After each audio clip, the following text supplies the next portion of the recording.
ఈ రోజు CPM party Jagadamba ఆధ్వర్యంలో కేజీహెచ్ లో గుండె సంబంధిత శస్త్రచికిత్స యంత్ర పరికరం కోసం కలెక్టర్ ఆఫీసు కేజీహెచ్ జగదాంబ చుట్టుపక్కల ప్రాంతాల్లో భిక్షాటన కార్యక్రమం. విశాఖ సాగర్ తీరంలో అత్యంత కీలకమైన అత్యంత విలువైన 13.74 ఎకరాల భూముల్ని ప్రైవేటు విదేశీ సంస్థ లూలుకి రాష్ట్రంలో ఉన్నటువంటి టీడీపీ జనసేన బీజేపీ కూటమి అక్రమంగా కట్టబెట్టింది. ఈ అక్రమ కేటాయింపుల్ని తక్షణమే రద్దు చేయాలని, ఈ ప్రజల భూమిని ప్రజల కోసం విశాఖపట్నం అభివృద్ధి కోసం వినియోగించాలని డిమాండ్ చేస్తూ సిపిఎం పార్టీ ఆధ్వర్యంలో ఈరోజు ఈ భూముల్లో నిరసన కార్యక్రమాలు చేపడుతూ ఉన్నాం. ఈ భూమి విలువ సుమారు 3,000 కోట్ల రూపాయలు. ఎంత దుర్మార్గం అంటే ఒక స్క్వేర్ ఫీటు కేవలం ₹1.50 లీజుకు నిర్ణయించి 99 సంవత్సరాలకి లూలుకి కట్టబెట్టడం కోసం చంద్రబాబు ప్రభుత్వం పూనుకుందంటే చంద్రబాబు గారికి, పవన్ కళ్యాణ్ గారికి, బీజేపీ నేతలకి ప్రైవేట్ సంస్థ అంటే ఎంతో ఇష్టమో దీన్ని బట్టి అర్థమవుతా ఉంది. వీళ్ళకి ఆ విధంగా కేటాయించే హక్కు లేదని చెప్పని మేము స్పష్టంగా చెప్పదలుచుకున్నాం.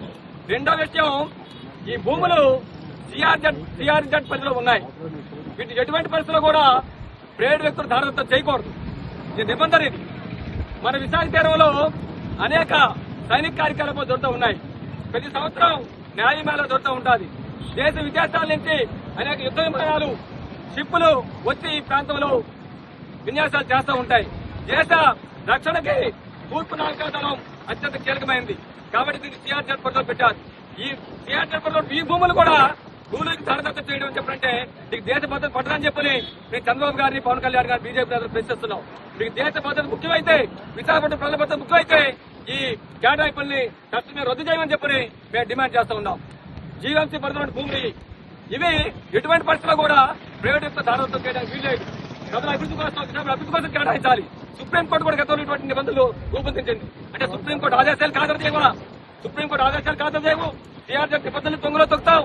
మొత్తం మీద ఒక విదేశీ ప్రైవేట్ సంస్థ లూలుకు మాత్రం నువ్వు ఈ భూములు కట్టబెట్టుకొని పూనుకుంటావు అంటే ఖచ్చితంగా ఈ భూములు కేటాయింపు కనుక కుట్ర జరిగిందని చెప్పినది సిపిఎం పార్టీ భావిస్తూ ఉంది.